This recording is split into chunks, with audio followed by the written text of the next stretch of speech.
हे बघा मधातच बंद झालं ते. असं चांगलं मसाल्याला होऊ द्यावं लागते. आणि त्याच्यामध्ये फ्लावर स्वच्छ पाण्यानं 2-3 पाण्यानं धुवून घेतला. आणि हे बघा आता फ्लावर टाकते त्याच्यामध्ये. बघा धुतला आणि तेलामध्ये फ्लावर टाकते. बघा चांगलं होऊ द्यायचं.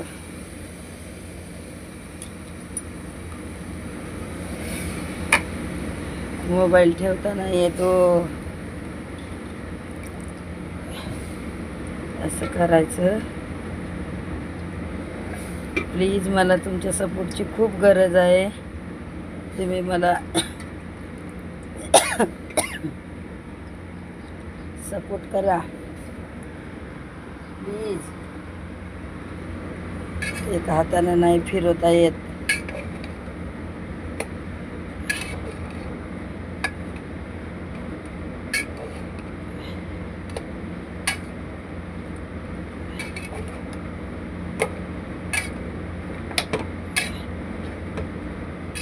पडलं खाली. आता चांगलं हे तेलामध्ये होऊ द्यायला लागते. प्लेट कुठे गेली? हे बघा असं झाकून ठेवायचं.